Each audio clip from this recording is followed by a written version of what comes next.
Oke, sahabat pejuang Beli Indonesia, semoga aja ini di sesi terakhir ini teman-teman masih banyak yang masih mengikuti gitu kan, masih mengikuti sampai terakhir gitu kan. Kalau biasanya di tempat kami gitu kan, kalau belum selesai itu sampai acaranya itu benar-benar mati belum selesai gitu kan, karena nanti masih disambung sholat maghrib jamaah. Nah, kira-kira sahabat pejuang Indonesia, kita adalah sedikit yang harus kita garis bawahi bahwa di masyarakat kita yang paling banyak kita sadarin itu adalah semua orang, hampir semua orang, bahwa ada 3 hal yang disampaikan Pak Epi tadi. Yang pertama adalah judi, dengan banyak orang yang tahu tentang judi itu bahwa itu nggak baik, sehingga orang pun melakukan judi itu sembunyi-sembunyi, gitu kan. Atau kalau tadi Pak Epi bilang di Amerika itu dilokalisir gitu kan, dilokalisir di Las Vegas gitu kan. Di Indonesia malu orang itu judi karena orang paham bahwa judi itu dilarang atau tidak baik. Yang kedua, uncertainty tadi, ini ada yang sebagian masyarakat yang paham, ada juga yang enggak gitu kan. Kalau tadi contoh buah mangga itu masih banyak lah yang maksudnya mangga yang belum masak dijual gitu kan, berapa gitu. Kalau tadi contoh batu bara tentulah masih ada yang seperti itu, uncertainty. Jadi sebagian yang sudah menyadari, tapi yang bahaya yang ketiga yang menjadi topik gitu kan, topik ulasan kita seharian ini tadi itu riba gitu kan, riba. Kalau apa Pak Epi tadi biasanya Pak, interest gitu? Interest ya, bunga. Ya. Interest ini yang lebih sedikit orang yang menyadari bahwa interest itu juga enggak baik gitu kan, enggak baik atau itu jelas dilarang agama. Makanya tadi saya sampaikan di awal bahwa kita sekali mencoba riba itu banyak ada 70-an gitu kan, dosa akan terbuka Pak setelah itu. Nah, sahabat pejuang, ini sebelum nanti akan di closing statement sama Pak Epi, saya mengingatkan sekali lagi tentang Bapak Ibu atau sahabat pejuang semuanya yang ingin ikut gabung ya dengan Umroh Al-Aqobah besok insya Allah tanggal 26 Februari kalau nggak geser atau awal Maret, silahkan untuk daftar gitu kan, Umroh Al-Aqobah yang kedua ini Pak ya. Yang kedua banyak itu yang membawa pasangan gitu kan. Kalau nggak bawa pasangan, bujangan juga boleh ikut gitu kan. Tapi yang jelas bahwa pengalaman umroh bersama IBF sangat mengesankan gitu kan, sangat mengesankan. Dan yang kedua buat sahabat pejuang juga yang pingin gitu, yang pingin ikut How to be Free National Class di Jakarta, insya Allah Maret nanti akan digelar lagi. Tempatnya belum fix ya, belum fix, tapi sekitar insya Allah bulan Maret. Silahkan kalau yang ini buat teman-teman yang di daerah gitu kan, teman di daerah yang mungkin merasa harus biaya atau ini administrasi yang mungkin kok segitu gitu kan, bisa nabung mulai dari sekarang. Masukkan dalam resolusi 2015, ikut HTBDF. Ya, menurut saya seperti itu. Itu yang terakhir mungkin Pak Happy bisa memberikanlah dari rangkaian cerita tadi itu dari Mas Andi gitu nggih, dari Mas Andi dari sisi keluarga maupun dari sisi kedekatan beliau yang mungkin dari pesantren tahu tentang agama, tapi di IBF menemukan bahwa pengetahuan itu harus dipraktekkan. Ternyata hidayah itu turun. Sampai terakhir tadi mungkin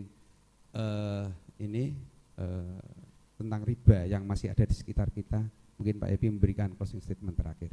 Iya, baik Mas Teguh. Jadi kita semua menyadari ya Mas Teguh bahwa membangun bisnis itu tidak mudah. Ya, sebagai pengusaha kita memahami betul itu.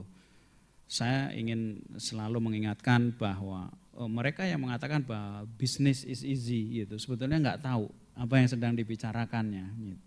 Ya, karena maka kita memahami bahwa bisnis itu bukan sekedar ilmu ekonomi, tetapi sebuah ilmu kehidupan. Anda tidak cukup hanya tahu hitung-hitungan, tetapi Anda juga harus tahu tentang kata sabar. Ya, nah tidak hanya inventory, tetapi juga leadership. Maka kalau di dalam ilmu ekonomi, keuangan, bisnis, inventory itu termnya itu kan term ekonomi, gitu kan. Kemudian profit itu term ekonomi, tetapi sabar itu kan nggak ada dalam laporan keuangan Mas, gitu kan. leadership itu ya nggak ada di dalam laporan rugi laba gitu. Benar nggak? Maka disebut bahwa bisnis itu sebuah ilmu kehidupan, bukan ilmu ekonomi semata. Dan di samping itu ternyata bisnis, makanya Allah mengatakan bahwa di sana itu ada 9 pintu rezeki. Wah, ini menjadi motivasi luar biasa. Tetapi ternyata kalau yang pintunya 1, ya tantangannya cuma 1, Mas.